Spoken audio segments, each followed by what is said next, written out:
Mabuhay ang Philippine National Police! Mabuhay! Mabuhay ang Philippine National Police! Mabuhay ang security natin! Mabuhay ang security guard ng Robinson! Mabuhay ang MMDA! Mabuhay! Mabuhay ang MDA! Mabuhay! Mabuhay ang Pilipino! Mamatay na si Marcos! Bahala kayo dyan! Hindi ako kasali dyan! Okay, mga kababayan, alam niyo mga kaibigan, paulit-ulit kong sinasabi ito. Noong panahon namin, 1980s, we are the people revolution. Tayo ang una nag-revolusyon sa Pilipinas. Uy, nandito na mga kasama ko. Tandaan nyo, tayo ang model ng revolusyon sa buong mundo. 1986, tayo ang modelo. Ang lahat nangyari sa Nepal, Indonesia, si Sri Lanka, Cambodia, sa atin lang yung kinuha. Pero bakit? Kahinto. Wala nang revolusyon. Pero hindi revolusyon. Ang kailangan natin, People's Initiative, People's Congress. Tayo ang masusunod, hindi si Pangulong Marcos. Tama! Hindi si Bakang. Alam niyo sa totoo lang, nung panahon, nung 1980s, kami ang may hawak na kalasang. Kami ang humaharap noon. Pero ngayon, ako ngayon ang hinaharangan ng kalasang. Pero tandaan ninyo, ang Philippine National Police ay hindi natin kawayan. Tandaan nyo trabaho lang nila yon. Pero gusto nilang ginagawa natin. Tandaan nyo gusto ng Philippine National Police ang ginagawa natin. Tama! Gusto ng armed forces. Pero sila ay nasa position pa. Kaya ang trabaho lang nila ay protektahan ang gobyerno. Sino ba ang gobyerno? Taong bayan. For the people, by the people, of the people. Sino? Tayo ang gobyerno, mga kaibigan. Tayo dapat ang masusunod. Bakit si Marcos ang nasusunod? Dahil itinalaga natin si Marcos temporary caretaker ng ating bansa, di ba? Nilagay lang natin. Ngayon, dapat bawiin natin ang kapangyarihan na ibinigay natin sa kanya. So mga kaibigan, mula 1986 Revolution, kasama na ako doon. Kasama na ako 1986. Ang edad ko noon ay 26 years old. Okay. Sa Friday na darating, sa sunod na Friday, at hindi natin natapos, tatapusin natin sa Friday! Tatapusin natin sa Friday!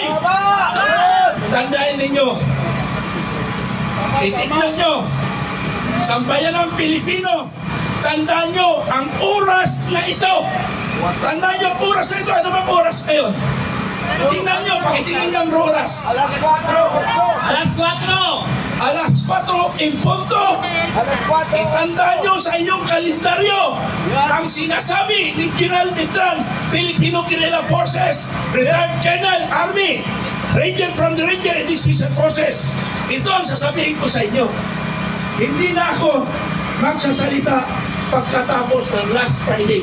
The next Friday, hindi na ako magsasalita dahil tapos na ang ating hinihiling. Bakit?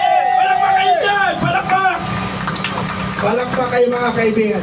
Hindi na ako uulit sa last Friday dahil ayaw ko ng pahirapan ng Philippine National Police na sila ay nagbabantay kung anong gagawin natin. Hindi natin kaaway ang Philippine National Police. Hindi natin kaaway ang armed forces. Ba't ko sila ay kaibigan natin? Tama! Gusto nila ginagawa natin. Wala lang silang magagawa. Tulad ko, alam ko ang kanilang damdamin dahil 40 years ako sa armed forces. 40 anyos nasa armed forces ako. So alam ko ang nasa forces, nasa isip nila at nasa puso. Mga kaibigan, uulitin ko, sa Friday, hindi na ako magsasalita. Kasi tapos na ang laban. Tapos ng laban. People's Initiative. Ano yung batas na yun? Republic Act 67-35. Ayon sa batas, pag ayaw na natin sa gobyerno, gagamitin na natin ang batas na 67-35. Yun ang batas na sinusunod natin. Inatasan tayo ng batas. Pag ayaw na natin gusto sa gobyerno, papalitan natin ang namumuno sa lahat ng ayusan ng gobyerno na kurap! Kurap! Magnanakaw! Magnanakaw! Bilyon-bilyon ng pesos, putang ina nyo! Pero ibang bilyon, ang daming Pilipino bubuhay doon. Ang daming matutulungan ng Pilipino. Pero ilang tao lang mga gagaw! Gago ka, Romualdez! Ikaw ang pulong-dulo kasama si First Lady. Ang mototo yung asawa, si Marcos, ang sumusunod sa inyo. Punyeta kayo. I'm sorry for the word. Kasi yun ang naramdaman ng aking puso. Dahil ako isang Pilipino na nanaman sa ating bayan. 40 years ako nagservisyo sa bayan. Inugol kong tama. Inugol kong tama lahat. Pero ang ginawa nyo sa bayan namin. Sa bayan natin. Dinarantado nyo, putang ina nyo. Putang ina nyo! Tinarantado nyo ang bansang Pilipinas! Tinarantado nyo mga gago kayo! Sabi ko, Friday, tatapusin natin itong laban bago ako utang ng hininga. Ibibigay ko sa aking mga tandaan, mga kaibigan. Ako, nagmamalasakit. Ako sa mga kababayan ko. Kasi ako po ay taga-uping Maguindanao. Ako isang paslit. Ako isang inuutusan. Pinabayaran ako ng 5 centavos, 10 centavos para lang mag-igib. Pero bakit narating ko ito? Because nagsakripisyo ako sa aking buhay, sa aking pamilya, at sa aking bayang Pilipinas. Mga kaibigan, may nag-remind sa akin, i-reserve ko na yung boses ko kasi medyo nagparamdam na yung boses ko. I-receive daw ang boses ko sa Friday. Take note, hindi ako nagsisinungaling. Inutusan ako ng Panginoon ay parating ko sa sambayan ng Pilipino, hindi na tayo maghirap. Palakpak yan! Palakpak! Okay, ganito. Hindi ko na i-discuss ano ang nangyayari sa Senado. Anong nangyari sa Kongreso? Anong nangyari sa DPWH? Hindi ko na ikwento ano ang nangyari sa bansa natin. Nabugbog na tayo sa social media. Ang daming social media. Yung aking messenger, ayaw nang kumibo sa puno ng forward sa akin ng forward. Please, huwag niyo na forward dahil hindi na ako makagamit ng messenger ko. Yung mga issue na yan, paulit-ulit. Paulit-ulit na lang issue. Ang mas maganda, saan pupunta tayo dito? Yun ang tunay na makabayan. Kaya nga pala, no, nakalimutan ko. Meron pala ko. Ang YouTube ko nga pala, Makabayan and Informative Channel. Mag-monitor kayo mula ngayon hanggang Friday. Yun ang totoo na gagampanan natin. Alam niyo mga nakapwesto ngayon sa gobyerno, sa Philippine National Police at sa Armed Forces. Yan yung mga kabats ko. Si General Torre, junior ko si General Torre. Ang mga kasama ko dyan, 90 pataas. Kasi ako ay contemporary ng 91. So yung mga nakapwesto ngayon ay mga kasangga ko.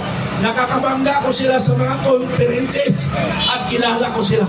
At nakausap ko rin sila. Tayo na lang hinihintay. Bakit ayaw natin kumilos? Tayo ang hinihintay. Hindi sila, ang pulis at PNP, hindi sila pwedeng kumilos dahil mayroong silang sinumpaan na protektahan ang konstitusyon. Correct. Protektahan ang konstitusyon at protektahan ang sambayan ng Pilipino. Alam niyo po yung rally sa Sandigan Bayan? Yung pulis nagbabantay lang para sa proteksyon ng Pilipino, pero nagalit ako doon. May isang bata na tinakpan, sinipa niya yung kalasan. Mali yun. Distraction yun. Disobedience yun. Pwede kang kasuhan. Bakit yung galawin ng pulis? Sinaktan ba kayo? Hindi kayo sinasaktan ng pulis unless sinaktan nyo siyempre tao lang yan, magre-response rin yung tao rin sila, may damdamin, masasaktan rin sila, may puso't damdamin. Kaya ang pulis ay ating barkada, yung kapatid nila, anak nila, mga kaibigan nila ay kasama natin dito. Ay bakit natin kaaway ang pulis? Parang mali, di ba? Ang may gawa lang yan ay magkakaliwa. Tandaan nyo, yung New People's Army ay yan yung mananakit. Pero tandaan nyo, ang grupo ko ay mga former NPA, former SPAR unit, ang mga member ko sa Filipino Guerrilla Force. Kung hindi former NPA, former rebels Muslim, former military retired. Yung Eminile, under Misuare, ay naka-affiliate sa aking organisasyon na Filipino Guerrilla Forces. Lahat ng mga organisasyon sa Mindanao ay nakasabi sa aking organisasyon. Sila ay affiliated. Lahat ng nitibo sa Mindanao ay naka-affiliate sa akin. Pati na yung Bagani, yung Sultanate of Sulu, yung Maguindanao, is lahat na yan. Okay, ha? Bukas na yan, sir. Bukas na. Okay. Inom Inom tubig muna. Okay, magpahinga ka